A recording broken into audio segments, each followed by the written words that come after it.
Voici la frontière entre l'Irlande et l'Irlande du Nord. Pour passer de la ligne blanche à la ligne jaune, les conducteurs devront posséder une carte verte d'assurance européenne au 1er janvier prochain. Une nouvelle règle mal accueillie par les Nord-Irlandais qui s'inquiètent notamment du coût de cette vignette. Ce ne serait qu'une autre couche de bureaucratie supplémentaire, bien que certains assureurs aient indiqué que les certificats d'assurance comportaient déjà la disposition relative à la carte verte.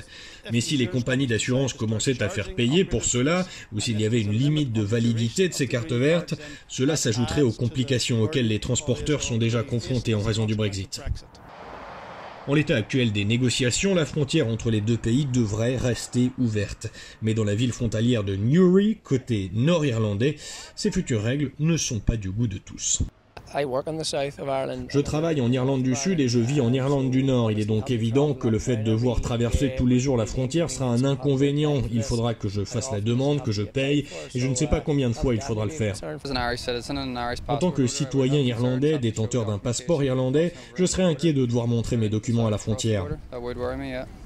Cela va entraîner des coûts supplémentaires pour les compagnies d'assurance car elles auront des formalités administratives et le fait qu'elles doivent les délivrer signifie bien qu'il y aura des contrôles de douaniers, ce qui représente une charge de travail supplémentaire pour eux au moment où ils en ont le moins besoin. Loin de rassurer, le gouvernement irlandais affirme que ces changements seront les premiers d'une longue liste. Le Brexit apportera des changements dont la plupart d'entre nous ne veulent pas. Malheureusement, ces changements seront difficiles pour les gens des deux côtés de la frontière.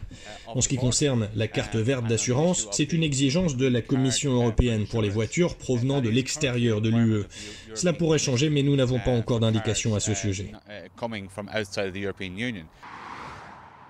Ce projet d'introduire un système de carte verte pour les automobilistes du Royaume-Uni se rendant en République d'Irlande ne se fera que si le Royaume-Uni ne parvient pas à un accord de transition avec l'Union européenne. Beaucoup d'automobilistes, ici au nord de la frontière, craignent qu'une nouvelle couche de bureaucratie ne vienne s'ajouter à leur trajet quotidien. C'est peut-être un avant-goût de ce qui les attend. This is Ken Murray for Euronews on the UK-EU border in the Republic of Ireland.